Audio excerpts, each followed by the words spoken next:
Hello and welcome back to a reboot, the return of the internet's most professional, most classy, most gentlemanly podcast there is. It is, of course, the Three Donkeys. Yes, that's right. After a 2, 3, maybe even 4-year hiatus, I don't even remember at this point. We are back this time, free to discuss anything we want. Masturbation, 6, 12, 18, 24. Anything goes. I'll be joined each and every week on this show by fellow donkeys Peter Jennings and Jonathan Bales. You know them well. Peter, I'll start with you. Where have you been the last 3 to 4 years? How's it going, buddy? It's great, man. Last 3 to 4 years, I can't even, I just got back from Napa. That was the one thing I just did. Have a baby girl now. Still a total degenerate. Was in the crypto streets the last 3 or 4 years. A lot of highs, a lot of lows. I'm sure we'll talk about that. And just stoked to be back with you guys. I want to hear more about what Bales has been up to. I mean, look at Bales. He's looking great. Everybody knows what Peter's been up to. Peter's been all over the internet. Bales has this thing where he goes like fishing for multiple months at a time and does not surface his head anywhere. The people want to know, Bales, where the hell have you been? Well, I've been fishing. I've been doing it. I have 112 different species now. I track all my catches in Excel. I moved to Miami. I still have a place in Philly, and I thought I was going to sort of like split time back and forth between Philly and Miami. But I bought the house like in Miami maybe a little over a year ago. And I've been back to Philly, I think like 2 total weeks or something, just to see family. I love being in Miami. So I've been here, been fishing, doing still working on different things, but not as public on Twitter, I suppose. Want to be clear here, Bales. He says he has a place in Philly. Bales' place in Philly is in the same building as where Al Horford used to live, Bryce Harper, Matisse Thybulle, one of the most expensive places you can possibly get in Philly. And Bales just #HowRich, just rents it, leaves it, moves to Miami, keeps the place. #HowRich. What a life. #HowLazy is more like it, right, Bales? Actually, you're making it sound really good. It's actually one of the saddest things of all time. But he's been back twice, so it's worth it. It's worth it. $6,000 a month in rent. It's worth it if you go back twice a year.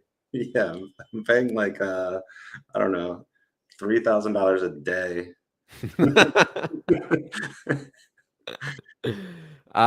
What's going on in Miami, Bales? Where is your place? Are you in Miami Beach? And what's the day-to-day like in Miami? I'm sure a lot of people. I live on the beach. I was looking on like Venetian Island, some places downtown. I really wasn't looking on the beach, and then just found a place that I really like. That's in Mid Beach, which it's like slightly above South Beach, but it's completely removed from like all the crazy bars and all those things. That's not really near me. I don't know. The quality of life is really high. It's really peaceful life. I go on the boardwalk and exercise every day, and it's just completely different, I think, than what people maybe think of Miami, which is really like confined to this pretty small area, right. Like all that craziness. I also just saw a study that came out that Miami is the healthiest city in terms of like average time exercising of any major city, and then also the residents get the most sleep of any city, which is surprising. People still think that all the time. Like I tell people like I would love to live in the Vegas area, and they immediately think like, oh, who wants to live on the Strip and go to clubs every night and be around all the tourists? Like if you live in Vegas, you don't go to the Strip unless you really want to. Just like if you live in Miami, you don't go to South Beach unless you really want to. Like it's a silly thing to think. I do have to ask though, Bales. Last time we did this, we had like a whole show or maybe a whole conversation about how you thought it was negative EV or you didn't want to buy. You thought renting was right. Why change your mind and actually buy a place now? Yeah, I think in terms of like just pure investment, buying a house is not. It's still to me a pretty bad overall investment. Like the historic returns even still of after you like factor in mortgage costs, insurance, taxes, the return on buying over renting has been 0.5%, and you have to lock up your money for this incredible, in this illiquid investment. So I don't think it's a great investment in general. I thought Miami was like probably a good place to, if you're going to buy a house, that when I bought it was good, and that has worked out. Like the market here has gone crazy over the past year. But really for me, it was that I recognize that I have like all of my net worth is in these really speculative things. It's in companies, in betting, it's in crypto, different angel investments, but they're all like some market exposure, all very, very correlated. And so for me, I thought that buying a house, even if it's neutral EV or something, or slight negative EV, was a smart thing to do.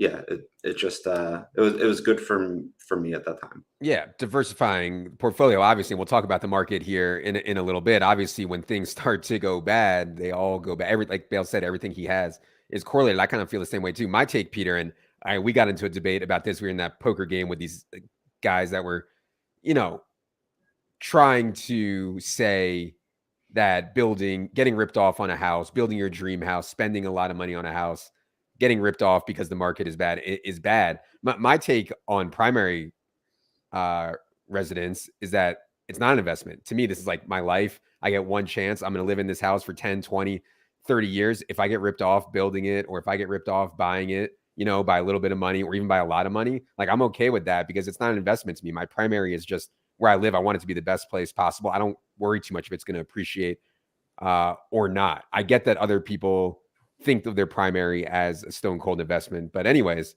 I know Peter's in a bit of a transition phase now in terms of where you're living. Update the people, Peter, on your living / how you think about the buying versus renting stuff.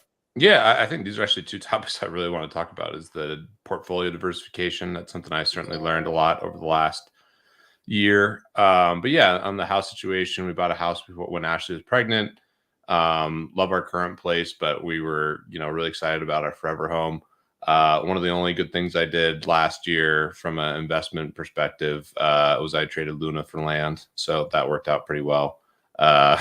To be clear, the people didn't accept Luna. He had to turn the Luna into USD and then give them USD. You made it sound like, here's some Luna, and you got Luna for land. I actually house with UST. It was yeah. Hey, what do you think about thinking some Luna? I should ask the builder that too.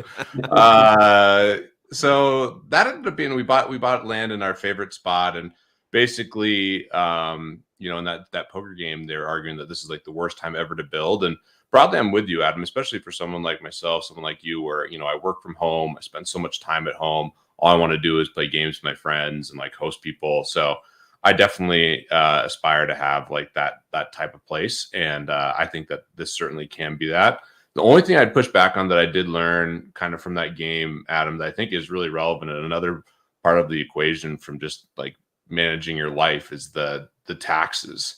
And I think the big benefit to not making a horrible decision financially on your primary is that if you hold the home for over 2 years and that's where you live, the first $500,000 if you're married is tax-free. It's $250,000 per person, $500,000 total. So if you just get absolutely buried on, your primary investment and like have no hopes of that, that's a pretty big tax consequence that you should be aware of. And again, not financial advice, but I just learned that. I didn't know that until recently. So, but like, if you build this house, you're going to live there for the next 30 years. Are you really worried about some like $500K tax credit? You know what I mean? Over 30 years. That if you live there for 30 years, obviously you don't worry. But what if something changes and you move in 2 years or whatever? And that's kind of what these guys are arguing. But I'm with you, Adam. I'm much more in your camp, and I was just more worried about just making an egregious financial decision if the building was much more expensive than quoted. Of course you're going to get ripped off. I mean, I know nothing. Guys come to my house to fix stuff. I know absolutely nothing. Of course they're ripping me off, but that's just like the cost of doing business when you're a total idiot like me, and you can't even like change a light bulb Like I know I'm getting ripped off on every home repair or build that I do. You know what I mean? It's just coming. Yeah, me too. Adam, you and I are the same. I get ripped off constantly, and I mean, someone comes over and they're like willing to fix anything. I'm like, perfect. I'll pay you whatever. I'll pay you whatever you want here, bud. So yeah, you guys know I'm doing my hands. I know how to fix things around my house. I will say, man. Go ahead, Bale. Sorry. No, I was just gonna. I'm worse than you guys. No way. I bet I'm bottom. I bet I'm the bottom of the three. Yeah, I'm pretty the bad. Low bar for all of us. Yeah. And you know what? It's such a really bad example for the kids. Like all my kids have seen me do is pay other people to do stuff, and that goes as far as like mowing the lawn, picking up Jerry's poop in the garbage. We had someone come to hang our pictures, and we paid them. You know, we have a cleaning lady, and it's hard for me to explain to them like why I'm doing this outside of being like I'm incapable and lazy, right? So like I'm trying to make them do more stuff, and I would say I try to tell them like you guys can one day you can pay people to do all this stuff for you also, but you better start getting a job and working and figuring out how to make money right now because like it's very, very expensive. So I try to tell that to them, but I still feel like I'm setting a horrific example by paying someone to do everything in our house. You know, so is it just opportunity cost? 4 years old that he needs to start grinding. I tell them that if they want to be able to pay people to hang their pictures, also that yes, they need to get on the grind. How do you think about that, Peter? You know, I've thought about this as well. But you know, providing things to your kids, like giving them a good life versus you know, they're spoiled and maybe are not like growing up in a way that will like facilitate good values in them or something. Yeah, I think about it a lot. I mean, fortunately, Grace is at the age where she's not going to remember that much, but I think it's really important to instill values. And, you know, I think I was fortunate to grow up where I was super comfortable. I didn't have to worry about like my next meal. I was able to play all the sports that I wanted, but I wasn't just given everything. And like my parents instilled like how important hard work was. So that's something that I'm going to try to instill in my kids as well. And yeah, I think a big part of it too is just being polite, thinking about how others feel. And, you know, for Adam and his kids, what they're watching, that's certainly going to be me too. And that's where I'd start explaining like opportunity costs, like up front. You know, I'm going to get super tilted trying to do anything with my hands. I'm going to do the worst job in the world. And maybe not now, but at least in the past, you know, I at least had the opportunity to leverage that time to make money. Now, maybe I need to start learning how to, you know, maybe I need to get good with my hands. Maybe that's my next evolution in life is I'll become a craftsman. I can just see Peter out there mowing the lawn and doing the caulking on the bathtub. Yeah. When I think of Peter, I think of caulking. Yeah. I'm gonna have to really get creative here. I'm gonna have to start, you know, putting the labor out there. I'll probably like ruin my back right away. I mean, I'm just not cut out for it. That's the other problem is I'm soft as tissue paper. So that's the issue. I mean, Adam has heart, but I think you're pretty soft too, Adam. Dude, you have a lot of heart. There's a dude, everybody, you know, in our neighborhood basically paid someone to do their land. You know, the houses came without any grass or whatever, you know, walkway, nothing. So everybody paid someone. There's this one alpha in the neighborhood who's doing it himself. The whole thing from scratch himself, like going to Home Depot, getting all the dirt, getting all the flowers, like putting the sprinkler system in underneath. I mean, this dude is just straight up alpha. I mean, that's what I aspire to be, even though I'm incapable. Straight up loser is more like it. I mean, imagine getting it. What are you talking about? You aspire to do that? No, you don't. Come on, Adam. He's getting dirty. He's, you know, working hard, and you're out there just killing it, talking about sex and fantasy football. I mean, I think you're aspiring to do the wrong thing, bud.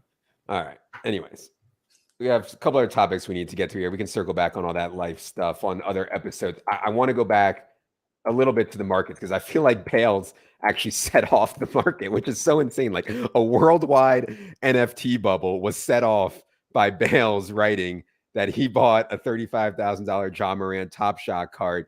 Here's why. That article went viral. And from there, the NFT market got so out of control. And I was actually getting tilted, man. Like, I know you guys are super into it.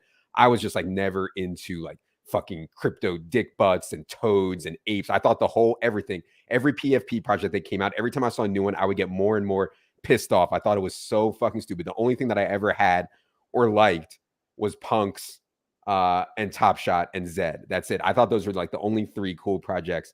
And I'm not here to like victory lap the prices or anything like that. I don't care about the price. I literally thought it was all so fucking stupid. Anyways, Bales, do you feel some regret or remorse for setting off the entire NFT bubble that ensued over the last 3 years? No, of course not. 3 years? Shit, Levitan, 2 years. time frame. A year and a half, I think. 3 years. It's been a rough couple of We years. didn't talk for 4 or 5 years. I'm pretty sure that's not accurate. But yeah, I think that was a catalyst for TopShot and then into NFTs. But if it was, if I didn't write that, then it would have been something else. So it wasn't like it just would have been something else. So yeah, the NFT stuff, I think what I was really excited about with TopShot was I had invested maybe, I don't know, 6 or 7 months before in some digital art. And then I remember I called Peter and told you, and I was like embarrassed to tell you, like, oh man, this is like the dumbest fucking thing I'm ever gonna do. But the thing that I liked was the collectible art side of it, which I still really, really like.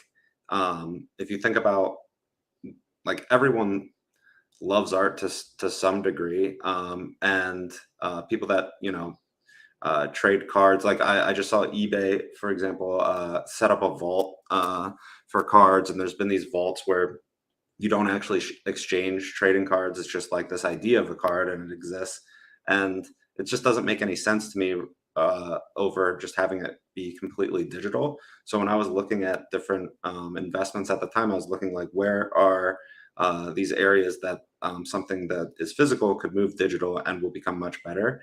And I thought collectibles and art were like the main areas that could really, really benefit. And I still believe that. And a lot of the NFT projects that have come out, I think, are not that, and are like, yeah, they're pretty stupid. But the art collectible thing, yeah, I'm still a really big believer in.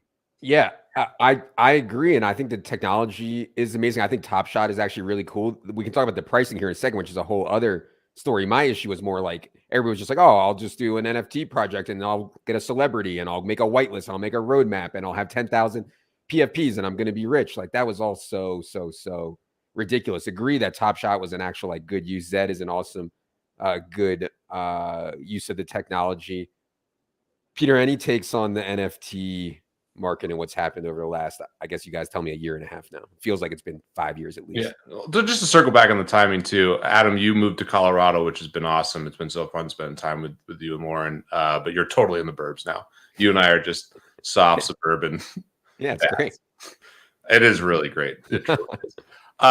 So yeah, the Bales thing is absolutely amazing. And I've thought a lot about this. And I've met tons of people, like how they got into crypto and NFTs, and like almost everyone says the Bales article. I was at Consensus in Austin, and like 10 different people came up. And I mean, granted, I was doing a lot of stuff around TopShot and Lucky Trader, but like everyone's like, oh yeah, I found NFTs through Bales. And some of these people have started really successful companies, and obviously there's that huge run up. And I think one thing that's really important, and Bales, I somewhat agree that TopShot probably would have had its moment in time, just because we had the kind of everything bubble last year, and crypto and NFTs benefited so much. But one thing I think was critical and really amplified the growth initially was obviously the article, which was really thought out, but it was the combination of the crypto degenerates and then all the DFS and sports betting degenerates coming together. I mean, some of those people were into crypto already. I mean, a lot of people in gambling, poker are into crypto, but that plus like the crypto native people was such an amazing amount of like volume, because we're so comfortable speculating online, gambling online. And I think the combination of those two crowds brought in a ton of volume, which obviously then got kind of the more mainstream attention. So I think it was a really critical moment in time. I think the convergence of those two crowds really amplified the volume. And yeah, we saw a bunch of stupid shit. I bought a bunch of stupid shit.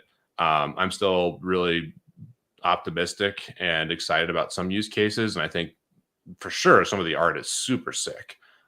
Still love punks. I wish they would have sold to Yuga Labs, but yeah, there's some cool examples, and I think we'll start seeing more stuff around access. And yeah, I've heard more cool ideas recently, and I still love Zed. It's just unfortunate that things didn't play out kind of what we were expecting over the last year.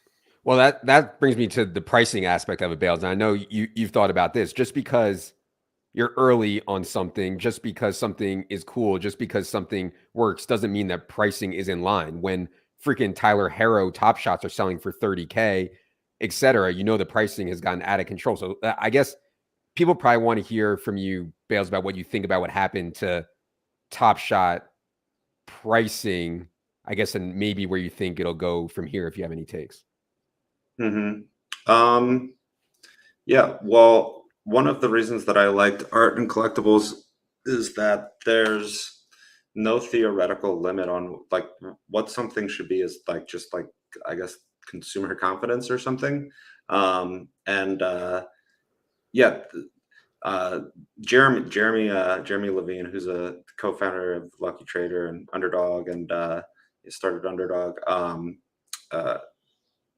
had a really good analogy where he said that when people thought when Uber came out, people thought it was going to like take some percentage of the taxi market, but it was so much better of a technology that it actually like 100x what taxis do, and I think that that's the case with this. And I think that comparing prices of digital cards to physical cards is like not actually a good comp, and physical cards, the top ones still command way more than any Top Shot moment, but for all the reasons that I outlined in the article, the liquidity,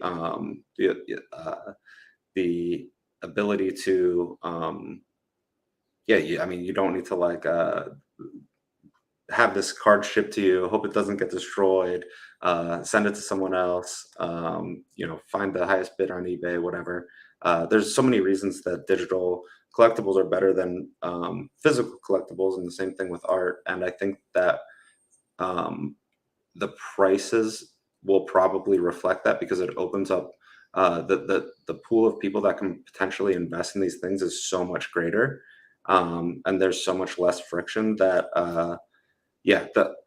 I guess to answer the question, I think it's probably underpriced if it's going to become the digital trading card platform. When people are, well, first of all, I guess we should say I took a piece of a bunch of cards with us and Jeremy. Moments, buddy. Come on, get with the technology. You're such a boomer. They're moments, bro. Yeah. Love it. Yeah, have less stacks. Like, Jesus Christ. Okay. Worked so hard to convince Levitan to take this Ja Morant. Yeah. Moment. He's like, this is the dumbest fucking thing. You remember we were playing basketball, and I didn't say it was the dumbest thing. I said I have no idea, but I did take a piece, and guess what? We never sold it. We've never sold any of the moments. And now we're stuck. Am I wrong there? Yeah, but our theoretical EV. Look how much EV we had at one point. Look at what we could have sold it for. Yeah. See, Ja Morant too. How tilting is it? I'm just tilting my brains out. It's like, hey, who's the up and coming rookie card that we could get? We actually nailed Ja Morant, like becoming a superstar, and here we are. I guess my point is that in any of this, even if you are early, even if you have the right idea, you still have to be able to time the market. And like, I am so bad at timing markets that like I didn't even like, I didn't hit the sell button nearly enough during this cycle. Like I hardly ever hit the sell button during the cycle. And like, that goes to Zed, that goes to Top Shot, that goes to any crypto, that goes to stocks, that goes to everything. Like I just I don't know how to time markets, and I don't think I'm good at it. So like, for me to like be like, oh, I'm going to spend $35K on Ja Morant, I have to have some plan to sell it. We didn't have a plan to sell it. And now we're sitting here holding our dick with all these cards. I mean, we're talking about like at one point worth millions and now worth like total dust. I mean, am I wrong? First of all, Levitan, we could sell the Ja Morant. What do you think we could easily get 200,000, would you say, Peter? From who? From who? What do you think the Ja Cosmic is worth? I don't think we get 200,000. What it's worth, or what someone would actually pay for it. Yeah, what someone will pay for it. In this economy, in this market, you think someone's paying 200K for the Ja Morant moment? Yeah, I think we should. It's got some history. It's got the Bales article. Maybe you could sell the Bales article as an NFT plus the Ja. Certainly over 100K, right? I hope so.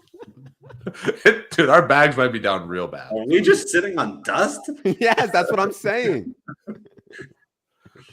That's what I'm saying. But anyways, I think something Peter brought up on I think it was on Club Top Shot, which I think is interesting, is like we're obviously somewhat in the public spotlight. Like I know for a fact that if Bales tweets something, it affects what people do with their money. And for I think not for me in like general sense, but like in fantasy sense, if I tweet something positive about a guy on Sunday morning, I know that people are going to play him because I said that. You know what I mean? It's like I try to be real careful about exactly what I say. I know you've talked about this before, Peter, but like, you were hesitant to sell Top Shot moments because you were out there like pumping up Top Shot. You don't want to like sell into that, even if you knew that the pricing was out of control and it was right to sell at the time. You know what I mean? Yeah, I mean, I vividly remember a night where, it's pretty obvious that things were getting out of control. I mean, just every single sale just kept going higher. I think it was right around when Davis sold that Tyler Hero moment. And I really did want to like deleverage the position, but at the same time, we were trumpeting this asset class, and I was getting really excited about punks, and obviously we'd started Lucky Trader and we're aligned with Dapper, and I didn't want to be that person who's like pumping the bags and then selling them. So yeah, I think it's something I'm going to be much more cognizant of going forward. I'm an optimist by nature. I know it comes off as shilling. I need to be better about that, but I was really like excited about it, and it was fun to see things, do well. But yeah, mistakes were made, and certainly going to be more thoughtful about that going forward. And I think timing the markets is really hard, Adam. I agree. I'm not naturally someone who's going to time the markets well, but one thing that is applicable that we were talking about even last year that I think is just always something to be cognizant of is just rebalancing your portfolio, and that takes the emotion out of it. Like you don't have to time everything exactly right, but if you're saying, hey, I want X percent of my assets in crypto, X percent of my assets in the stock market, real estate, NFTs, whatever your portfolio mix is, bonds, when something gets way overweight because it's run up a lot, and you just say, hey, I'm going to reallocate back to the percentages I want, that's going to force you to sell some stuff when it's higher. So I think that strategy in combination with being thoughtful about taxes makes a ton of sense. And I tried to deliver on that, but it's so hard. I mean, last year during like the crazy bull run, the one thing I wish I would have done a better job of is just like tracking my overall portfolio. Punks have gone crazy. I have all these Top Shots. I got freaking Poodle. I got freaking Goons. I got just every single different thing. I got all this real estate. I got all these coins. I got angel investment. And I know we want to talk about it. So yeah, I wish I would have done a better job on the portfolio stuff. Would love to hear your guys' perspective. And then I definitely want to hit back on what Bales said about the diversification thing in his portfolio. Yeah, lava for goons is actually the only real currency left, actually, right, Bales? Anyways, Bales. It is worth something. I was like thinking about this when I bought the house, and you have to show your income and whatever money you have, and I was like, well, I got all these goons. Like, can you prove your net worth or income or whatever? Well, I have this. I have this cash flow. I have this company, real estate, and then I have these goons. Let me show the yield on these goons. Wait till the game comes out. I'm going to be printing cash. I am good for a big loan here. You're gonna be making dozens of dollars. Yeah, you're gonna be making dozens of dollars. Bales, one thing about, I want to move on from this in a second, but one thing about, I want to ask you what I asked Peter. One thing about all the blockchain, like you can see what people are doing, right? So like people will be able to easily see what you're doing on your Top Shot account. If they have your MetaMask address, they can see exactly what you're buying and selling in MetaMask. It creates transparency where people can't really like try to pump and dump, even though millions of people are. I'm sure there's sophisticated people with like, hidden wallets or whatever that are still doing pumping and dumping really, really hard. I just assume that everyone who says something is trying to pump their own bags, like period. And like, maybe that's, all the stuff with Doe and Sue and all these guys that were like so outspoken on Twitter. I just assume they were always just like, everybody's always pumping their own bags. But anyways, Bales, how do you think about wanting to sell in the face of you being the one who wrote the article or anything else that you guys are talking about and then selling into it? Yeah, it's really tough. I think that both Peter, all three of us value like authenticity and trust over like any quality that people just I would never want to erode trust in me as a person or something. And so, yeah, I've been very, very cognizant of that. Yeah, I wrote the TopShot article because I thought it was like a cool thing that I don't know. There wasn't even that much thought that was put into it. I wrote it in a day and published it. So yeah, sometimes I think people maybe just assume that people are automatically like pumping their bags or doing something that's beneficial to them when um, like I've done a lot of things that I guess could be viewed as that there wasn't that much thought put into it. You know, we talk about KuCoin or whatever on this podcast. Like we're just fucking around. Like this is something that we invested in and we talk about it. I'm not trying to get people to buy it. Yeah, So, I know. The problem is yeah. that people do buy it is the problem. Like, like we're just fucking around and people like are like, oh, Bales is in, I'm in. You know what I mean? I mean, that worked out last time.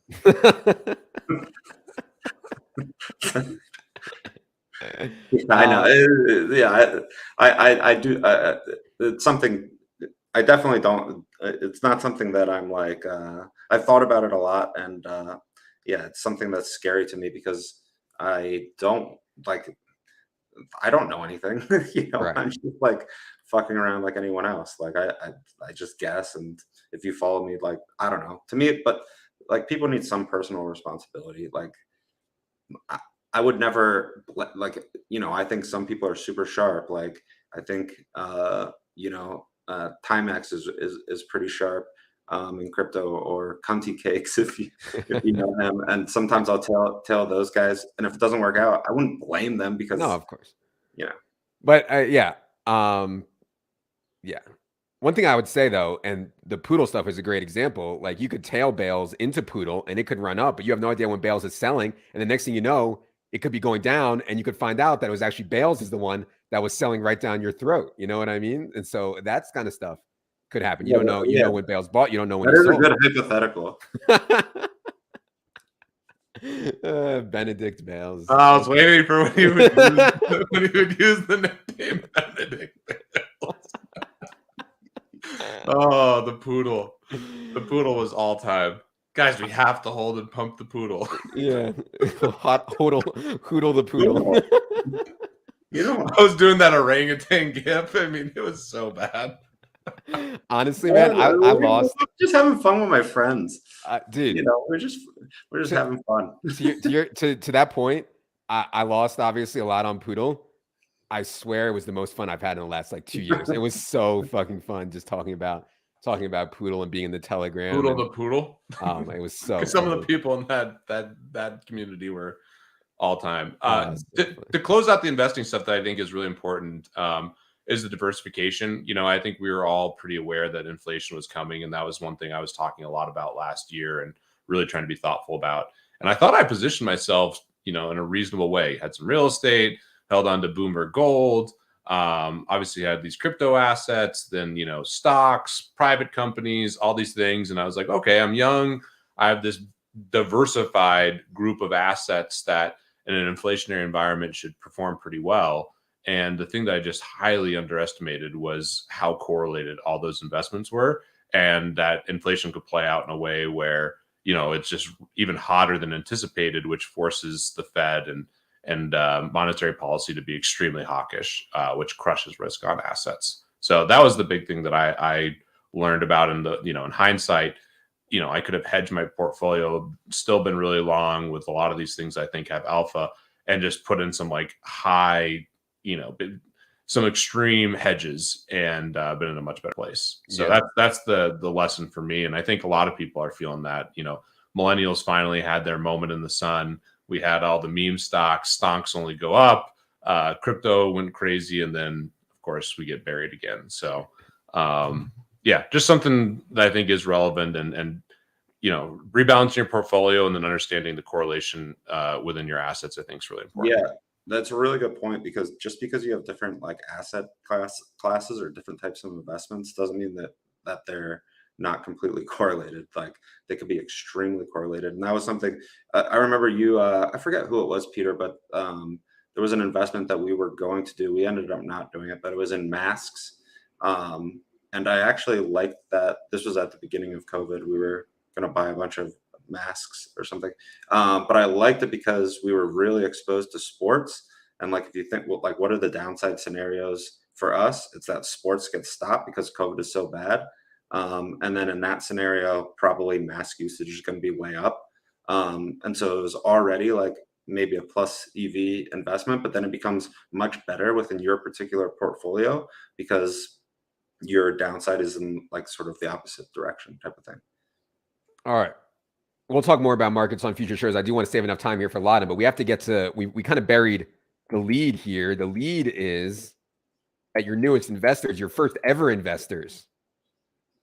We've never taken any money before. We didn't take any money to start, establish your own. We never took any money before. We weren't really for sale. We weren't looking to sell any piece of ETR, but Peter and Bales came to us with the idea of investing in ETR and doing what they can, such as this very professional podcast, to help ETRs. So maybe Peter, you can start with why do the investment in ETR? This has nothing to do with crypto dick butts or anything else like that. And we will never have anything to do with crypto dick butts or anything like that. This is just good old fashioned sports, baby. Yeah, which is, you know, our past. And I mean, to me, the biggest reason, and the reason, you know, we reached out and I was personally so excited, is just the people. I mean, Adam, betting on you is basically the nuts. Obviously, you have so much respect for Taylor and Andrew. So, yeah, it's really cool what you guys have built. And we go way back. We worked together at DraftKings, Fantasy Labs, and it's just been amazing to see the growth of ETR. I mean, last year, I was just kind of doing the GPP Pro life, and literally the only content I consumed was ETR, and it was hands down the best in my opinion. You know, just from what I've seen in the past and kind of what I saw on Twitter. So, yeah, you know, build great things with great people, something Bales and I have talked a lot about, and the ability to get aligned with you guys is just a grand time, especially now that you're here in Colorado, Adam. So, yeah, feel really thankful that we got that opportunity. And the one correlation with crypto, I know we're not going to turn ETR into crypto at all, but thank goodness the investment timing was good. So we're happy about that. Yeah. And yeah, I think there's a really bright future ahead. I'm excited for all the things that we can build. And I think there's just a lot of opportunity to provide value to the ETR community with everyone involved. I know. Think about this. Selling Luna like a month before the crash to buy ETR. I mean, has there ever been a better trade? How about like a week before? A week before. I mean, has there ever been a better trade in the history of trades? But anyways, Bales, go ahead on that and anything else you want to say about why you chose to make the investment in ETR. Yeah, I mean, I'm thankful for Peter. Peter really led this and led the charge with it, brought all the you know, brought the investors together, small group, but, you know, and I think that, yeah, for both of us, just working with people that we know are great people that we trust and that are friends of ours, it's just so important. So it's like the ideal setup. And yeah, I just feel really thankful to be able to invest. ETR is basically like what I think Fantasy Labs was, you know, the same sort of business model. You know, we did tools, you do more content, but it's the same thing where you have these people that really trust you. There's a few thousand people or whatever that, you know, that really just love everything that you and Silva and Dink and Leone say, and they trust you so much because it's really good advice. And having that, I think, is incredibly valuable. So to build a business that's profitable, that has that sort of loyalty, there's so much optionality for what that type of business can do. So yeah, it's a no-brainer investment, I think, just on paper, but even outside of that, just becoming aligned with you and all these people that are friends of mine. I think you know, I would do that anyway, just because I just, you know, that's where I want to be. Yeah, one final piece that I, you know, and shout out to Dink and Leone too. I think that was another thing. It was like, yeah, you, Silva, Wiggins, and Taylor started this thing, and it, you know, it was clear from the early days it was going to be really successful, and you guys did so many great things. And then you brought in Drew and Leone, and that was the first DFS content that I read was those guys. So I have so much respect for both of them, and I really think they added a ton to the offerings at ETR. And I think there's two things that are the most important. We're gonna have a ton of fun, and I really feel confident that we're providing a lot of value to the community, and that's like so important. Being authentic and actually providing value, like it's hard to find that in the content world. So I'm really happy to be aligned with that. I'll say this, man. I was going through like an existential crisis for like 2 months. Like I couldn't sleep. Like I was melting down because we've obviously had offers in the past from various, professional investment groups, PE groups, whatever. And like it was really hard for me to be like, oh, am I going to do this like just for money, basically, or, should I just say no and keep betting on myself? And then kind of the best in between answer of that was, we can take an investment from Bales and Peter, who I love, obviously, and I actually think will help the company also. So it just seemed like a perfect thing for me. But man, like that was like the most stressful 2 months of my life from like a work perspective, was just like trying to figure out exactly what to do, because I'm so hard trying to be on Team Smell the Roses and do the right thing for my life, not just for money. And so and a lot of it, I think, goes back to like the live stuff that I think I have no qualms whatsoever with anyone taking the bag to go to live and et cetera, et cetera. But man, what Rory said kind of rang true to me. Like, if you make a decision solely for money in your life, like, I don't know that it's necessarily going to work out. And like Rory said that, I know he got a lot of criticism for that, but I kind of feel that way too. Like any decisions solely made for money seems like a bad idea. So this was by far the best outcome, I think, for me and for us personally. So yeah.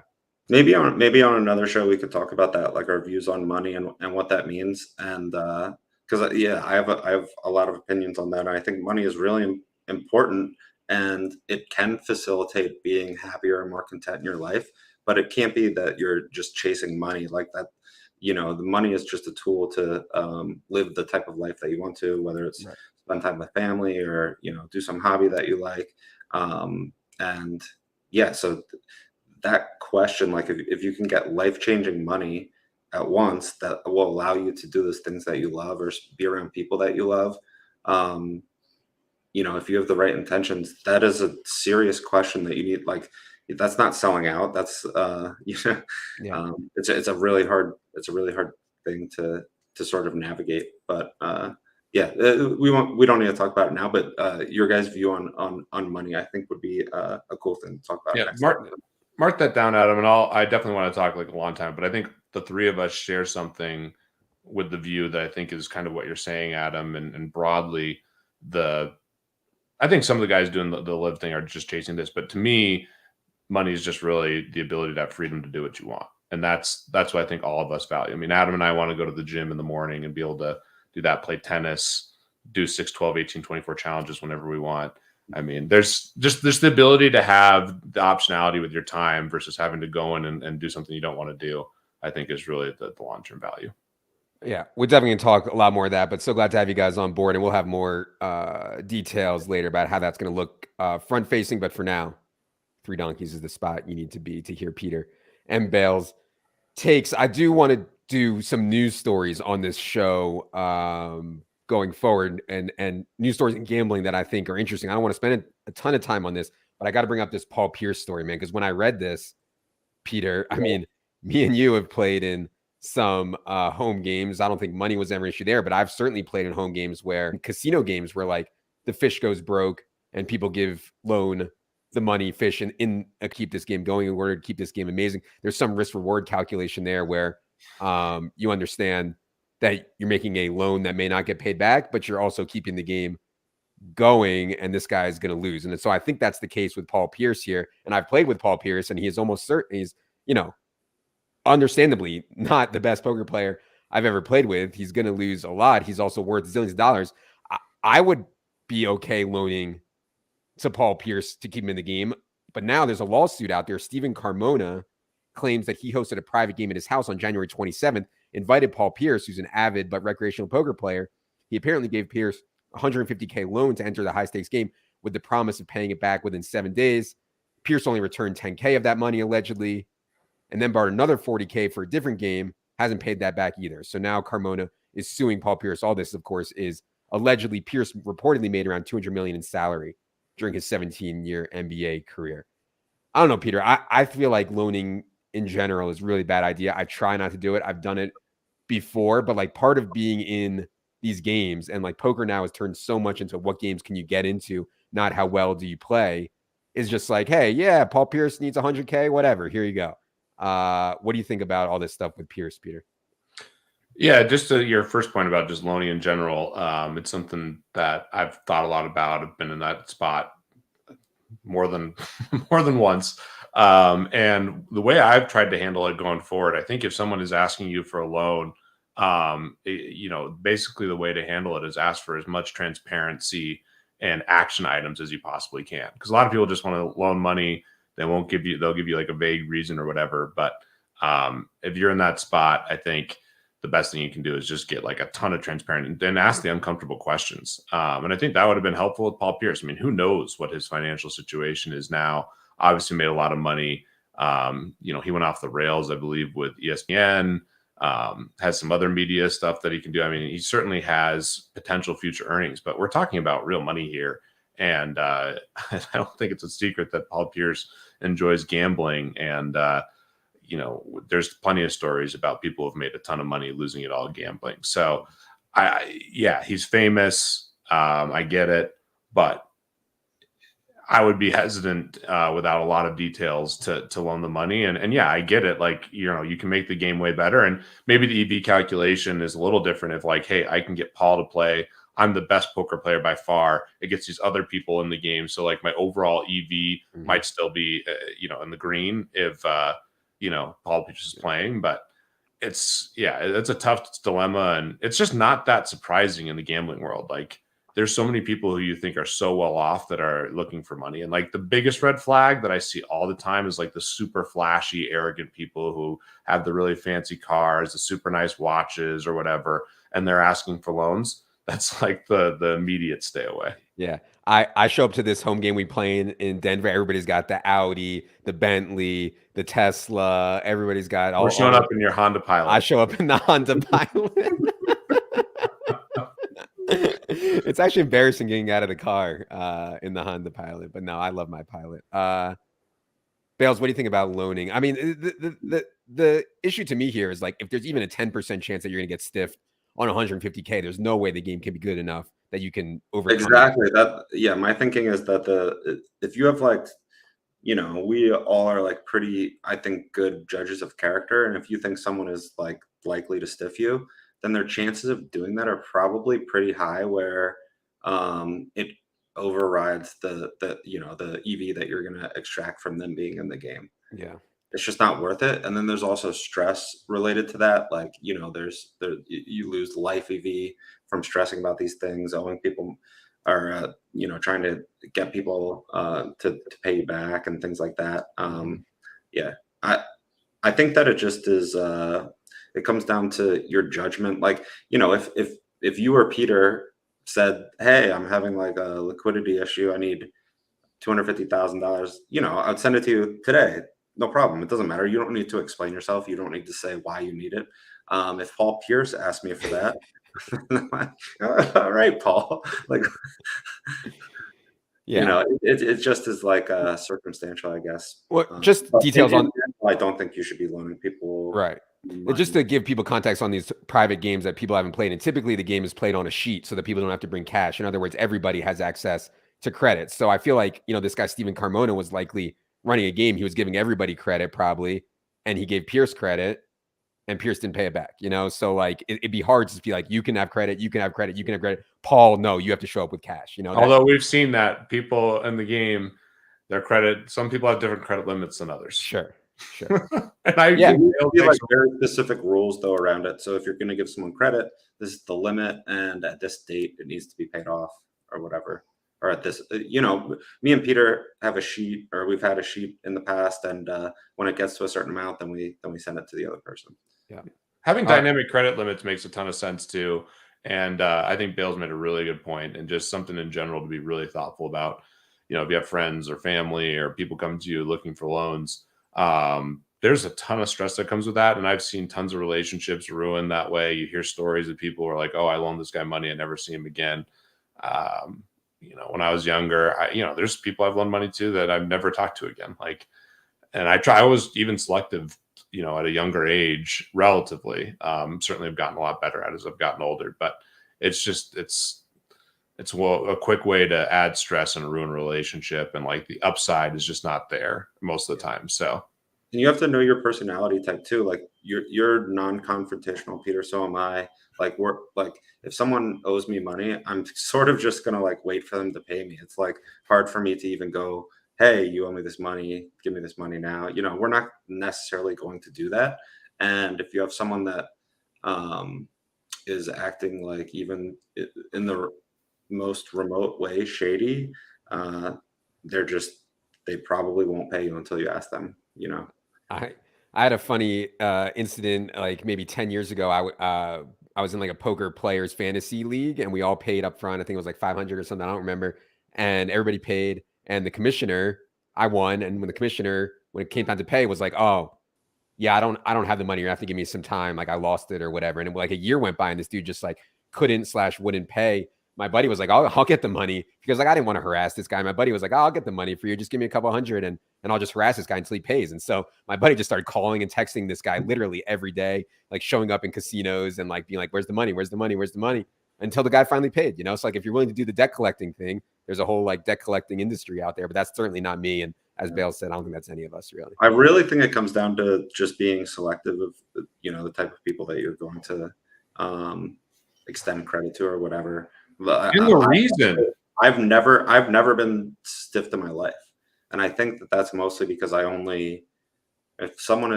I don't trust them completely, then I wouldn't give them money. Yeah. Okay, we only have about 10 minutes left here. Well, you were Levitan. Peter, have you been stiffed for like a huge amount? Just one time that I specifically remember, but I think there's a couple times similar to Adam. It's like you gamble on something, and then they're like, "Oh yeah, I don't have the money." Like it's like you got free rolled. So right, yeah. I've had a few of those with like people that don't gamble; they just free roll you. I don't even think they know what they're doing. That's the worst. That's the other. I mean, that's another topic. Adam, you can write this down. Gambling with people who don't know aren't gamblers. It's the worst. No, that you just get free rolled the entire time. Yeah. Oh, and then you win, and then they make you feel guilty. Yeah. I'm gonna write that down because I have a funny credit card roulette story revolving around that about getting free rolled. But anyways, yeah. Oh, last thing I'll say about the Pierce thing and poker, man, and I'll talk more about the 25K. I know people are interested in my story from the 25K at the World Series. I'll talk more about that on another episode. But poker is back, man.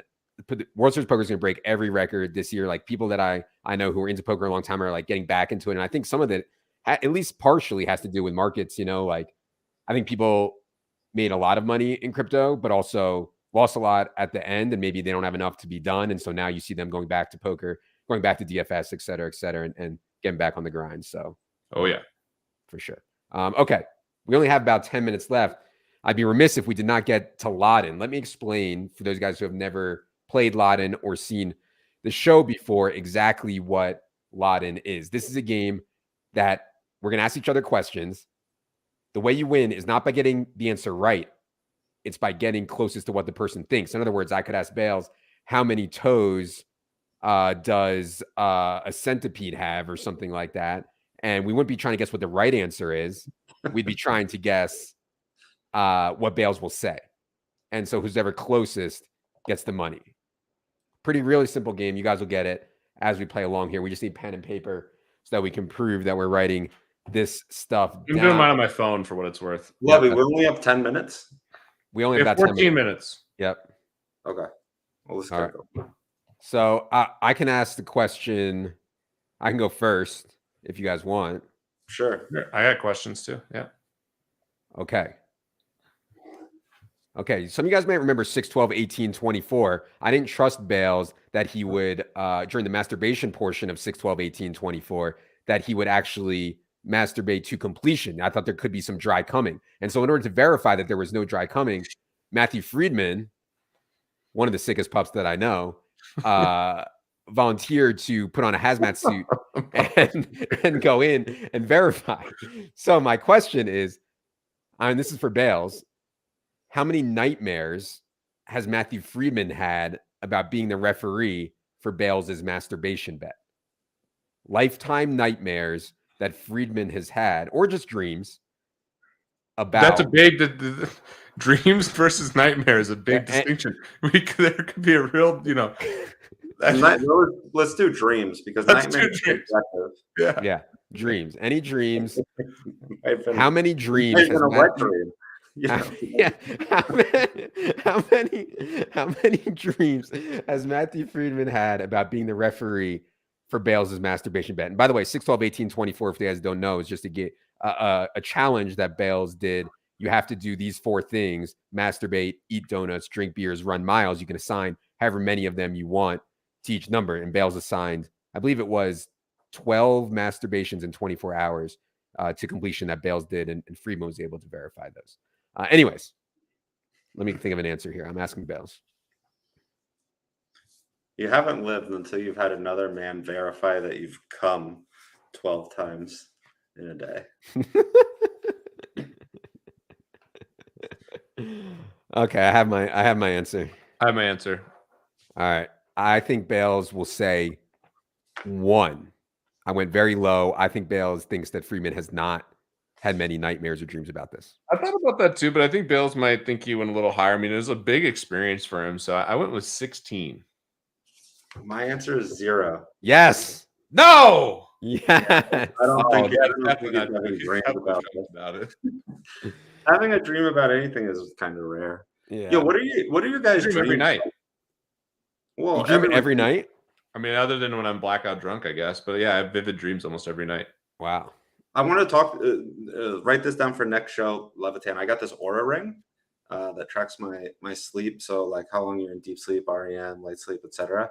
It's really, really useful. But I've gotten into like sleep optimization recently, and I think it's fascinating and something I want to talk about. I have one of those coming, Bales. Actually got it for me from Father's Day. Yeah, nice.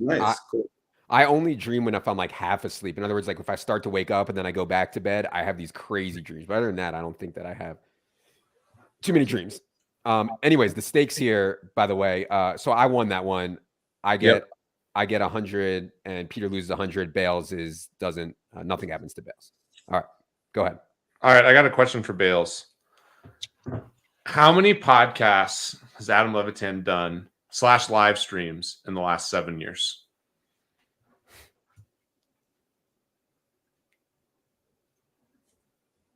Oh God, this is a discouraging question. Does it count if he does like a short video that he posts like on TikTok or something? Yeah, let's include the TikTok videos. I wasn't thinking about that, but yeah, any video and audio that gets published to the internet, no matter what the length. All right.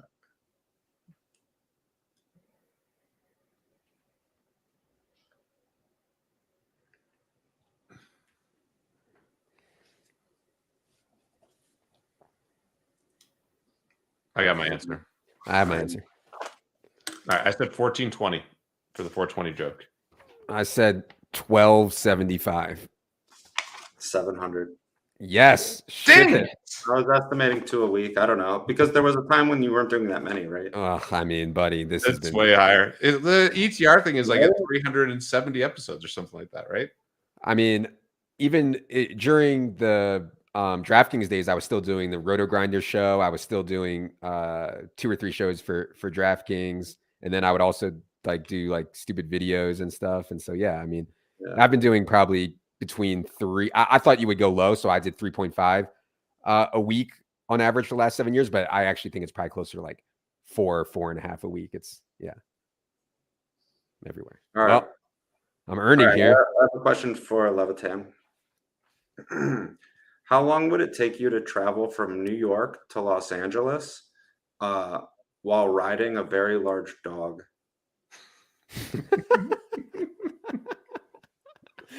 Is this a real dog? Does it get tired and stuff, or is it? Yeah, and you fall off sometimes. I mean, you got to motivate the dog. It's a big dog. Can I put a saddle? Can I put a saddle on the dog? Yeah, you can put a saddle on him. And wherever you fall off, that's where you get to start again. You know. Does the dog have to sleep? I mean, Jerry sleeps. I'm not exaggerating. Like 20 hours a day. He doesn't sleep. No. No Wait, sleep. he doesn't sleep? So this is continuous? Yeah, continuous.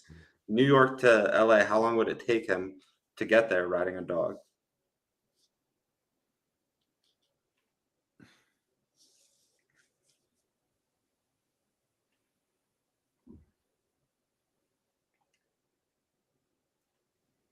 And you can't go backwards. So wherever you're, you know, wherever the most forward point was before, if the dog runs backwards, then that doesn't count. You go to the spot that you started. All right, I have my answer. I have an answer. All right. I said 45 days. Oh, we're gonna have a weird. They have 600 hours. I did it in hours. I said 300 hours. I think that's me. Hours? Yes. I said 600 hours. You're gonna get there in 10 days, 12 days. I figured we'd be on average about 10 miles an hour, me riding the dog, and it's about 3,000 miles. Bill said 1,080 hours. All the time. Who can ride a dog? Well, I assume that the dog knows how to ride. If you're giving me a dog to ride, I assume the dog guide's not going to throw me off. No, it's just a dog. It's a big dog. All right, who won that one, Peter? Yeah. On the board. All right. All right. I haven't been asked a question yet. You've asked a question, didn't you? No, I haven't been asked one though. Okay. I will. I'll ask Peter. How many rounds of golf has Peter played in calendar year 2022? How many rounds of golf has Peter played in calendar year 2022? See, this is you guys angling me because you fucking live with him. You know how much he's golfing. I'm not privy to his daily schedule. Yeah. I just assume he's always at the golf course, but I have no idea. I wish I was always at the golf course. It's only every other day, though. Let me think.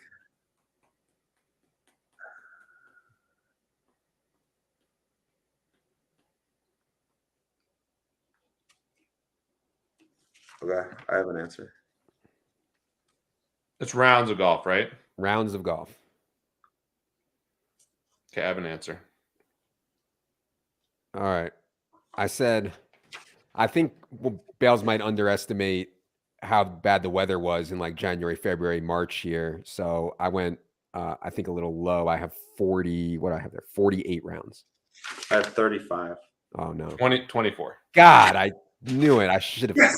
God. That's actually, I know how many. I have like 12 rounds in the handicap or something like that. I haven't played that much this year. The baby and having to work again is just devastating. God. I can't believe I messed that up because the weather was so bad for a while. You couldn't even play. And I know Peter's been busy. I really fucked that one up. All right. One more round. One more question from each of you. I've asked two. You guys need to each ask one more. Okay, I'll ask you a question, Levitan. I got a good one. All right.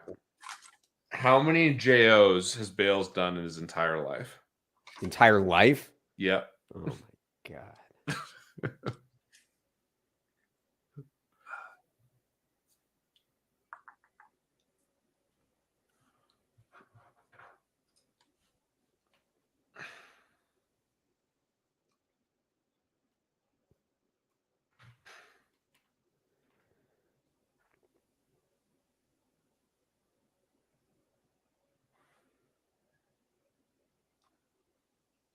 All right, I have an answer. I have an answer. Actually, hold on. I messed that up. I messed up the math. All right, I have an answer. Okay. Go ahead. I said 9,669. Oh my God. That is outrageous. Go ahead, Bales. That's a lot. Go ahead. I can't. He asked me, right? Yeah, I asked Adam. Yeah, so you got to show now, Bales. Oh, this is your guess. Yeah. I have to what I had that. I have 2,500. Yeah, I have 2,392. Wow, what a guess! Because he wasn't jerking off until he was like 12 or 13 or whatever. So you That's what I gotta said. I mean, 25. I mean, if he's doing once a day for 25 years, once that's a where we're at. day. No, once a day. Yeah, look at the guy. Oh, I had a girlfriend. Maybe he's when he's gotten older with more girls, but it's clear based on the 6, 12, 18, 24 challenge. There's many days that are more than one. I think my average jack off rate is higher than it's higher than the normal guy. I had 2 a week. Because you got to count all the intercourse. Yeah, I mean, I think 2. Yes, exactly. But Yeah. dude, that was I agree. Like, Yeah, but I guess you've had a steady relationship for a while. yeah, for like 5 years straight. Yeah, sometimes More like 10 years straight, isn't it? 10 years straight, yeah. Yeah, that's where I underestimated. I was thinking once a day. But I didn't have a girlfriend until I was like 26 or something. Yeah, so what was your ratio in between age of 12 to 26? Oh, it was real high. Yeah, that's my point. Golly. All right, one more question. All right, last one. I'm asking Peter. Yeah. How many average sized adult goats could fit inside of the Grand Canyon if it were filled to the top with goats? Filled to the top. Yeah. I have literally no idea. And they're stacked on. They're like standing on, or they're just like in. as efficiently as they could be packed in there. As efficiently, so they're just like really jammed in. Yeah, they're jammed in. Okay. Who are you asking this to? Peter.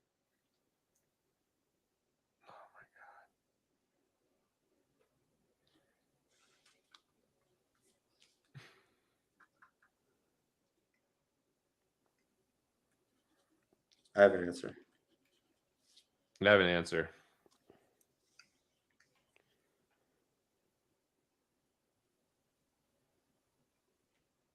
All right, I have an answer. I actually think that the number is much higher than this, but I think Peter is going to come up low. So I said 900,000 goats can fit in the Grand Canyon. 900,000.